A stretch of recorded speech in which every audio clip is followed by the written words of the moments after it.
मेरी माँ रोज रात को मुझे एक हरा टैबलेट एक गिलास दूध के साथ खिलाती और मुझे एक कमरे में बंद कर देती और कुछ देर बाद मुझे कुछ याद नहीं रहता। और जब सुबह मेरी नींद खुलती तो मेरा बिस्तर भीगा हुआ होता और मेरा सर भारी भारी रहता। मेरे पूरे बदन में भी दर्द रहता। एक दिन जब माँ ने मुझे हरा टैबलेट दिया तो मैंने मुंह में रखा लेकिन उसको नहीं निगला। रात में जो मेरे साथ हुआ उसे देख मेरी नींद उड़ गई। मेरा नाम माधव है, मैं कक्षा 12 का विद्यार्थी हूँ। मेरे पिताजी चौराहे पर फल की दुकान लगाते थे। मेरी माँ एक ब्यूटी पार्लर चलाती थी। वैसे तो हमारे घर में बहुत सुकून आराम था। मैंने आज तक घर में कोई परेशानी नहीं देखी थी। मैं अंदर ही अंदर भगवान का बहुत शुक्र अदा करता था। एक दिन मेरी माँ ने मेरे पिताजी से कहा, मुझे पार्लर से आने में बहुत देर हो जाती है, घर पर एक नौकर रख लीजिए जो घर का सारा काम करे और खाना भी बनाए। मेरे पिताजी मेरी माँ की हर बात मानते थे। उन्होंने अपने दोस्त विक्रम से कहकर एक नौकर घर पर रख लिया जिसका नाम महेश था। महेश की उम्र लगभग 21 या 22 साल की थी, लेकिन गरीबी की वजह से अभी उसकी शादी नहीं हुई थी। महेश अपने घर का सबसे बड़ा लड़का था। उससे छोटी उसकी 2 बहन थीं। हमारे घर का रहन सहन बड़े घरों जैसा था। मेरे पिताजी फल की दुकान करते थे, लेकिन वह कपड़े बड़े लोगों के जैसे पहनते थे। वह सारे कपड़े ब्रांडेड पहनते थे। पिताजी की उम्र लगभग 45 या 46 साल थी, लेकिन अब भी वह दिखने में बिल्कुल जवान लगते थे। मेरी माँ भी उनसे बिल्कुल कम नहीं थी। ब्यूटी पार्लर चलाने की वजह से वह भी हमेशा अपने आप को बहुत मेंटेन रखती थीं। पूरे गांव वाले मेरे पिताजी के हाव भाव से बहुत हैरान रहते थे। मेरे पिताजी के पास एक बहुत ही बेहतरीन कार थी जिससे वह महीने में 2-3 बार मेरी माँ के साथ घूमने जाया करते थे, जिससे पूरे गांव वाले और भी हैरान हो जाते थे। खुद मुझे भी बहुत हैरानी होती थी कि पिताजी एक फल की दुकान से कितना कमा लेते हैं। यह बात कभी कभी मुझको परेशान करती थी। एक दिन मैं दोपहर में खाना खा रहा था तो एक आदमी दरवाजे के बाहर खड़ा मेरे पिता को पुकार रहा था। मेरे पिताजी ने उसको अंदर आने को कहा और वह उसको लेकर सीधा अपने कमरे में चले गए। उसके हाथ में ढेर सारे कागज़ थे। वह कोई अधिकारी लग रहा था। कुछ देर बाद वह अधिकारी मेरे पिताजी के कमरे में गुस्से से बड़बड़ाते हुए बाहर निकला तो मुझे बड़ी हैरानी हुई। मैं जाकर पिताजी से पूछा, पिताजी यह आदमी इतना गुस्से में क्यों है? पता नहीं क्यों बड़बड़ाते हुए गया है। तो पिताजी ने कहा, कोई बात नहीं है बेटा, वह गाड़ी के कागज़ थे वही देने आया था। लेकिन मैं पिताजी के चेहरे को देखा तो थोड़ी मायूसी नज़र आ रही थी। मुझे लग रहा था कि पिताजी मुझसे झूठ बोल रहे हैं, लेकिन मैं दोबारा नहीं पूछ पाया। मेरी माँ ब्यूटी पार्लर गई थी तो उनको इस बात की बिल्कुल भी भनक नहीं लगी कि घर में कोई आया था और पिताजी से गुस्से में बात कर रहा था, क्योंकि पिताजी शाम तक बिल्कुल सामान्य हो गए थे। ऐसा लग रहा था जैसे कुछ हुआ ही ना हो। वह अपने होठों पर एक हंसी सजाए हुए थे। वह अक्सर जब माँ सामने रहती तो पिताजी को कभी कोई गम नहीं रहता, क्योंकि मेरी माँ उनको थोड़े भी परेशानी में नहीं देख सकती थी। मेरे पिताजी कभी थोड़ा बीमार हो जाते तो मेरी माँ बहुत ही ज़्यादा परेशान हो जाती थी। एक दिन जब पिताजी को हल्का बुखार हो गया तो मेरी माँ ब्यूटी पार्लर नहीं गई और डॉक्टर को बुलाकर पिताजी का पूरा चेकअप कराया तो डॉक्टर साहब हंस रहे थे। वह कहने लगे, इनको कुछ नहीं हुआ है, थोड़ा सा बुखार है। आपने तो पूरा आसमान सर पर उठा रखा है जो इतना सारा चेकअप करवा डाला। 2 खुराक दवा देता हूँ, इसे खिला देना, बहुत आराम मिल जाएगा। ऐसा ही हुआ। 2 खुराक दवा खाने के बाद पिताजी बिल्कुल ठीक हो गए। तब जाकर माँ को सुकून मिला। पिताजी बहुत ही खर्चीले इंसान थे, अपने परिवार का बहुत ही ज़्यादा ख्याल करते थे। वह बहुत दूर तक नहीं सोचते थे, वह आज की बातें करते थे। मैं पिताजी के मुंह से अक्सर यही बातें सुना था कि कल क्या होगा ये किसको पता है। जो जिंदगी आज मिली है उसे खुलकर जीना चाहिए। पिताजी के इस खर्चीलेपन से माँ को कोई भी एतराज नहीं था। मुझे माँ के ऊपर बहुत गुस्सा आता था कि माँ पिताजी को खर्चे से क्यों नहीं रोक रही है, और एक बार भी नहीं पूछती कि पिताजी के पास इतना पैसा आता कहाँ से है। क्योंकि फल बेचकर पिताजी दिन भर का 600-700 ही कमाते थे। हमारे घर का एक टाइम का खाना तो 3000 का होता था, क्योंकि हमारे घर 4-5 तरीके के व्यंजन बनते थे, 4-5 तरीके का मीठा बनता था। घर में खाने पीने के रहने सहने के सारे सामान मौजूद रहते थे। घर में कोई भी कमी पिताजी नहीं होने देते थे। एक बार मैं बैठकर सोच रहा था, जिससे मुझे यह समझ में आया कि मेरे पिताजी 600-700 कमाते हैं और माँ भी लगभग 400-500 कमा लेती है। टोटल मिलाकर 1000 माँ और पिताजी दोनों मिलकर कमाते हैं, लेकिन जो खर्चा है वह तो बहुत ही ज़्यादा है। एक दिन का खर्चा लगभग 6-7 हज़ार है और कमाई सिर्फ 1000। कहीं पिताजी कोई गलत काम तो नहीं कर रहे हैं। यह बात मेरे मन में आई, लेकिन मैंने सोचा पिताजी ऐसा नहीं कर सकते। फिर मन में यह बात आई कि चलो पिताजी से पूछते हैं कि आखिर इतना ज़्यादा खर्चा वह कैसे करते हैं। लेकिन मेरी हिम्मत नहीं हुई। एक दिन पिताजी मेरी माँ को लेकर कहीं घूमने जा रहे थे, तो रास्ते में कार एक्सीडेंट में पिताजी का देहांत हो गया और मेरी माँ को हल्की हल्की खरोंच लग गई। मेरी माँ मेरे पिताजी को देखकर वहीं बेहोश हो गई। फिर एम्बुलेंस द्वारा मेरी माँ को और पिताजी को घर लाया गया। पिताजी के अचानक चले जाने के बाद मेरी माँ को बहुत ज़्यादा सदमा लगा। 3-4 दिन तक तो माँ ने कुछ नहीं बोला। फिर अगले दिन माँ ने कहा, हमें यह गाड़ी बेच देनी चाहिए, क्योंकि इस गाड़ी ने तुम्हारे पिताजी की जान ली है। मेरी माँ ने पिताजी के दोस्त विक्रम अंकल से कहकर गाड़ी को 2 लाख रुपए में बेच दिया। अब घर में पहले जैसे खर्चे नहीं थे।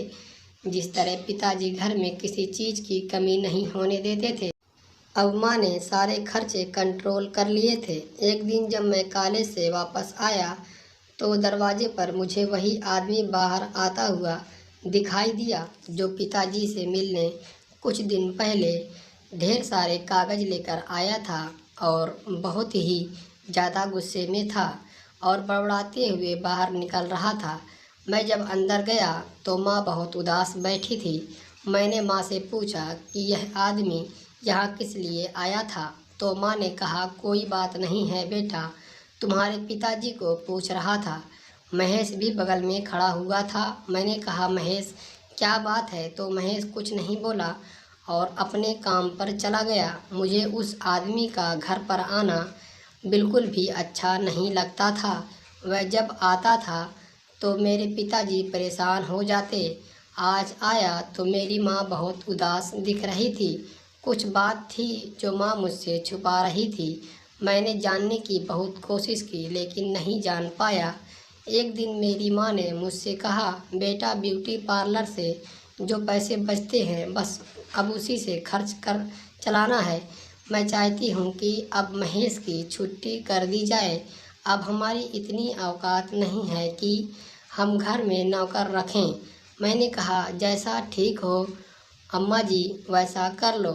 अगले दिन मैं यह सोच रहा था कि महेश की छुट्टी कर देगी, लेकिन माँ ने महेश की छुट्टी नहीं की और महेश से कहा, देखो महेश, आज से तुमको घर पर नहीं सोना है, आज से तुमको ब्यूटी पार्लर पर सोना है।